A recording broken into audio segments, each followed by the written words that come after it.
when we hire anyone, culture fit is extremely important. And so for the VP of EMEA role, I mean, it's probably our most important role in many respects. So culture fit is really important, obviously leadership, and just capability, and the capability to actually grow our business. So I think culture fit, you can take someone from a larger company and they actually do want and can work in a smaller company. I think we try and avoid folks who've been in, the same very large company for like 30 years. I don't think that applies. But I think Salesforce and Google are really good examples of companies that, that we certainly admire at Nitro. And I call John, and he's from Cork, so this doesn't really resonate with him, but he's like an Americanized Irish man. He's got all of the sophistication of, this awesome sales machine that we've long admired at Salesforce, with kind of a common sense attitude of an Irish person. So it's a really refreshing, mix.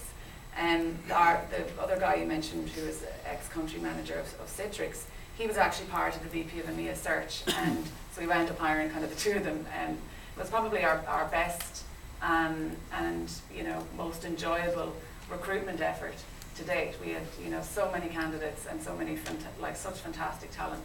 I'm really blown away by it.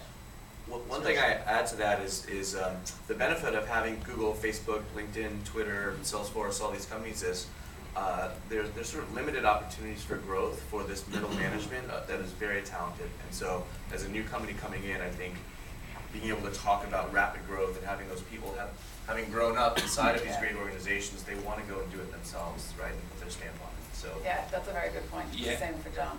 And I'm pleased guys to experience the same challenge someday when you scale to a similar size. But if you take, say for people in the audience who run, say, a domestic US, say, sales organization, for an example, where you have one territory, one language, so it's a very straight, direct cultural commonality both between employees and doing business with that audience. So if you take a complex territory like EMEA, for example, or Europe even, where you have all different cultures and languages, like how do you translate, or how does Ireland act as a conduit or a cultural bridge from the US to target those territories and to grow your operations in that space? Well, Ireland obviously being the only English-speaking country in the Eurozone helps. But I think the concentration of, and I study languages myself, so I've always known that there's a huge multicultural, multilingual population in Dublin and in other cities in Ireland. I didn't really realise how extensive it is though. So we have 15 people there now, and four of which are either native German speakers or fluent German speakers. So that DACH speaking region is probably our most important from a commercial standpoint after the UK. So I think just Europeans want to live in Dublin. It's the localization capital of the world as well. So we plan to kind of centralize localization there. Already we've actually had local language versions of our products for many, many years. So I think 2/3 of our top 20 customers are in Europe. Half of those are German speaking, and we've never met them. I might change when we meet them, but we're definitely really excited to just build on that. Yeah. And now that we have boots on the ground, and even this first quarter was our first quarter with the new team in place, and we smashed targets. So this isn't something that we have to spend a year before we're seeing return. I think Suresh and his team are seeing the same thing, that it's immediate. And it's almost just a seamless transition, and I think Ireland really helps in that regard because of not just the local talent but the concentration of multilingual as well. Yeah. 6 months after our launch, we're selling into the UK, Germany, Benelux, France, and soon to be the Nordics and Spain. And I don't think you could have done that anywhere else in Europe, outside of Ireland. And it really is. I mean, as someone, I'm not Irish. I've done business in Ireland for a while. I do. It does feel like a home away from home inside of the pubs in particular. But it takes a little while to confirm this for the Americans in the audience. I kept thinking, are you sure that someone wants to leave Barcelona to live in Dublin? How do you do that? It turns out Dublin, A, is an amazing and very international city, but we've been amazed at the amount of talent that wants to be in Dublin, because the quality of life is great, the people are warm and friendly, and obviously there's a tremendous job opportunity, career opportunity there, across sales, marketing, and engineering, to be very clear, not just sales. Just to add some balance to the conversation, on my final question, have you experienced any challenges locally in terms of starting up, and do you expect any challenges as you grow in Ireland?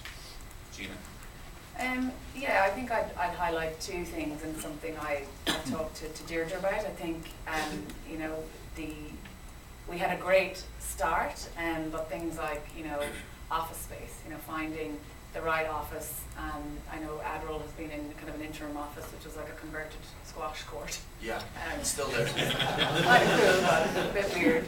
And we're finding, and I know this is a challenge for other companies, you know, a real lack of, you know, not to sound corny, but you know, the cooler office spaces. And so I'd really love to see Dublin really evolve in that regard, because it's actually really important. And I'm not sure that you know, Ireland has really figured that out yet. But one thing I've been talking to the idea about, and Deirdre in particular, is, you know, that next step. So it's a bit like how we run customer and service and success in our own organisation. We don't just sell to a customer and then, you know, walk away and never speak to them again.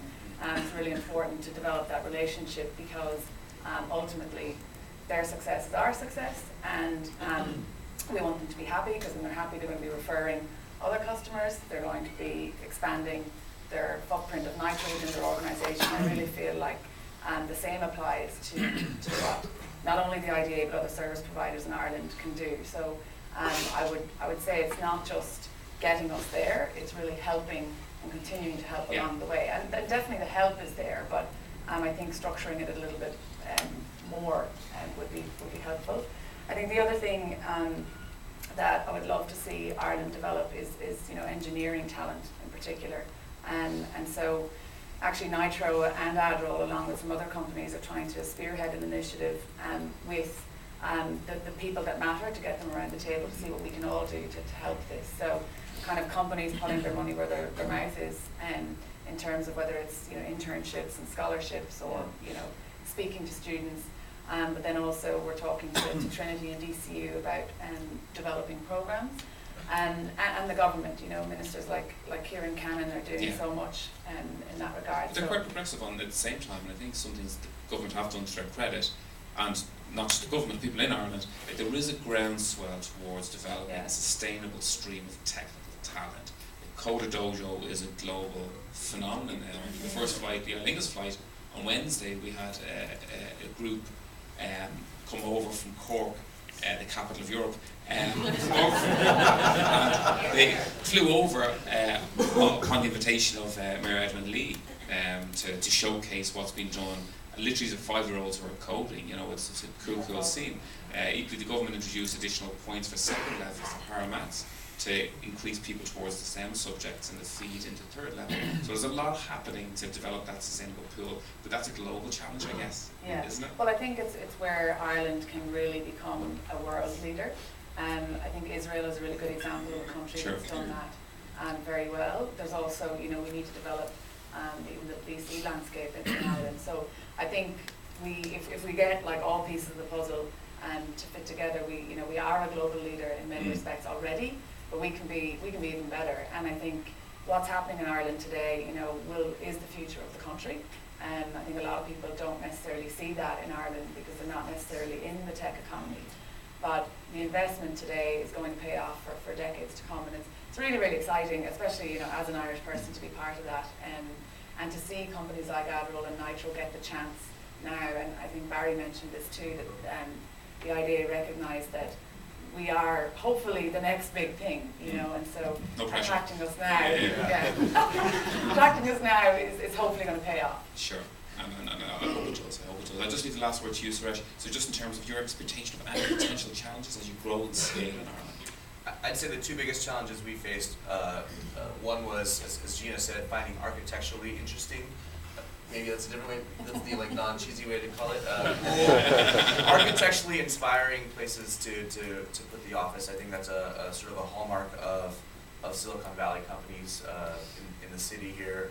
That's an important part of our vibe and our culture is to be in sort of edge for us. It's edgy urban spaces with lots of natural light and sort of a scrappy mentality. And we're in an old garment factory. And so finding places like that in Dublin was tough.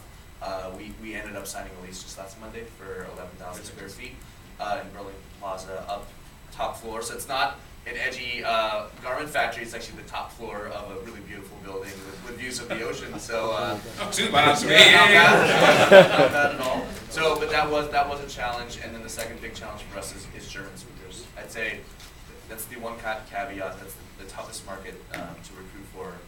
Has been pulling native German speakers into the country. Very good. I just conscious of time, so can I just thank both of you sincerely for speaking today, but more importantly, continued success in your growth in Ireland. And I think you have made a number of friends here in the audience who are happy to support that growth over time and continue to break boundaries. Best of luck. Thank you.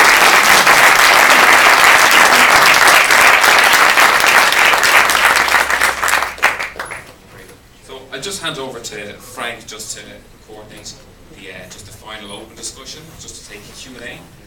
So